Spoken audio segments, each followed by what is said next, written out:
Hello दोस्तों, एक छोटी सी स्टोरी मैं आपके साथ लाया हूँ। डिप्रेशन में रहना या खुश रहना, ये दोनों आपके अपने हाथ में है। मेरा नाम है हुसैन। कुछ बोलो ऐसा दुनिया बोलना चाहे आपके जैसा।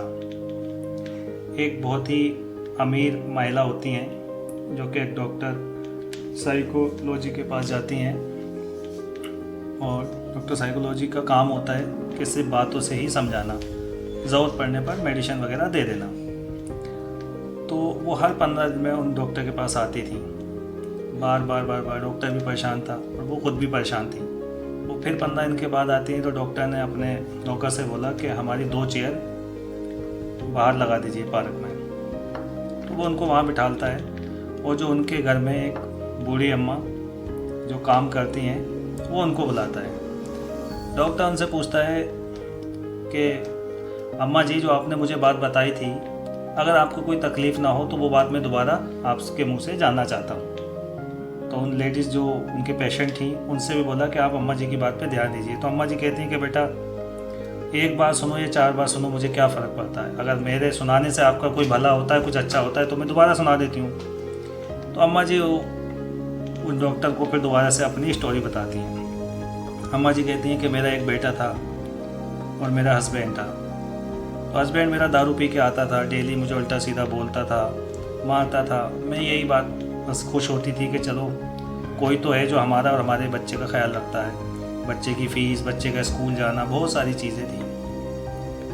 तो ऐसे ही चलता रहा।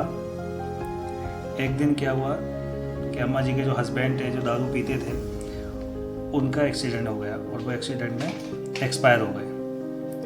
जब अम्मा जी को पता चला तो अम्मा जी ने बोला कि अब तो हमारे आगे पीछे कोई है ही नहीं, ना कोई कमाने वाला है, अब हम क्या करेंगे। तो अम्मा जी बोली कि हमें ऐसे लगने लगा कि अब तो हमारी ज़िंदगी ख़त्म हो गई। लेकिन एक दिन बीता, 2 दिन, 3 दिन, 4 दिन, 5 दिन, जब पेट में आग मची, भूख लगी, अम्मा जी ने अपने बेटे की तरफ को देखा। तो अम्मा जी ने बाहर जाके घर घर जाकर सफाई की, झाड़ू पोछा किया, बर्तन साफ़ किए और अपना और अपने बेटे का पेट पालने लगी। थोड़े दिनों के बाद ऐसे ही चलता रहा। एक दिन उनका बेटा स्कूल से आ रहा था, उसका भी एक्सीडेंट हो जाता है और वो बच्चा भी ख़त्म हो जाता है। तो अम्मा जी कहती है कि अब तो मेरे पास जीने की कोई आस ही नहीं बची, अब मैं जीकर क्या करूँगी। तो वही फिर दोबारा से प्रोसेस होता है। 1 दिन, 2 दिन, 4 दिन, 5 दिन। तो अम्मा जी के पेट में फिर आग मचती है, भूख लगती है, तो मरा तो जा नहीं सकता। तो उन्होंने जिन डॉक्टर साहब के अभी है, उन डॉक्टर साहब के यहाँ ज्वाइन कर लिया और वो डॉक्टर साहब के यहाँ काम करने लगी। अम्मा जी कहती हैं मैं करने लगी, मेरे दिल को सुकून नहीं मिलता था। मैं एक तरीके से डिप्रेशन में चली गई थी, किसी भी पल मुझे सुकून नहीं था। तो एक दिन मैं डॉक्टर साहब के यहाँ से आ रही थी, मौसम बारिश का था, बारिश पड़ रही थी, आंधी चल रही थी।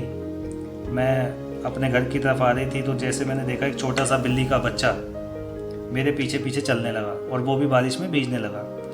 मैं 4 कदम चलती, वो बच्चा भी 4 कदम मेरे पीछे पीछे चलता। मैं रुक जाती थी तो बच्चा भी रुक जाता था। ऐसे ही करते करते वो अम्मा जी के घर तक पहुंच गया और अम्मा जी ने अपना गेट बंद करके और अपने घर में रसोई में चली गई। अम्मा जी ने देखा उनके घर में 1 गिलास ही दूध था जो कि उनको गर्म करके चाय बनाकर पीना था। अम्मा जी ने उसको गर्म किया और अम्मा जी के मन में पता नहीं क्या आया, अम्मा जी ने जाग के देखा तो वो बिल्ली का बच्चा उनके गेट के बाहर था। अम्मा जी ने सोचा कि क्यों ना मैं तो हर दिन चाय पीती हूँ, आज इस बच्चे का ही पेट भरा दिया जाए, मेरा तो कुछ होगा नहीं इतने सारे दूध में। अम्मा जी ने क्या किया, वो दूध गर्म करके और चीनी उनी घोल के उस बच्चे के आगे कटोरी में दूध रख दिया। उस बिल्ली के बच्चे ने दूध पीकर और पंजे अपनी मूंछ पर मारकर जो अपने जिस्म को हिलाया और हिला के जो अम्मा जी की तरफ को प्यार भरी नज़रों से देखा। तो अम्मा जी कहती हैं कि मेरे हस्बैंड ख़त्म हो गए, मेरा बेटा ख़त्म हो गया, उसके बाद मेरे दिल को सुकून या खुशी कभी मिली तो वो उस बिल्ली के बच्चे का चेहरा देखकर मिली। तो दोस्तों, कहने का मतलब ये है, जो वो लेडीज़ वहाँ पे थी वो ये बात सुन के दंग रह गई। बोली, आप एक छोटी सी जॉब में बिल्ली के बच्चे को आपने इतनी मदद की, मेरे पास तो बहुत कुछ है। तो अम्मा जी ने कहा, अब मेरा यही काम है कि मैं जितना कमाती हूँ, जितना मैं खाती हूँ वो खा लेती हूँ, जितना बचता है वो मैं दूसरों की मदद कर देती हूँ, चाहे वो कोई भी हो, बिल्ली के बच्चे हो, इंसान हो, फ़कीर हो, कुछ भी हो, वो मुझे करना क्या है। तो वो लेडीज़ कहती है जो कि डॉक्टर साहब की पेशेंट थी कि मेरे पास तो इतनी दौलत है कि मैं तो बहुत सारे लोगों को खिला सकती हूँ। तो दोस्तों, दिल के सुकून के लिए ज़रूरी नहीं है कि हम सारी दौलत को इकट्ठा करके रखें। आपको किसी की मदद करके देखिए, किसी की भी, आपके दिल को सुकून मिलेगा, राहत मिलेगी। मुझे लगता नहीं कि जो डिप्रेशन के मरीज़ है, पेशेंट हैं, उनको डॉक्टर के पास जाने की ज़रूरत है। कम से कम अच्छे काम तो करके देखिए। तो मैंने जो आपसे शुरू में कहा था कि डिप्रेशन में रहना या खुश रहना, ये हमारे अपने हाथ में है। थैंक यू, शुक्रिया, धन्यवाद।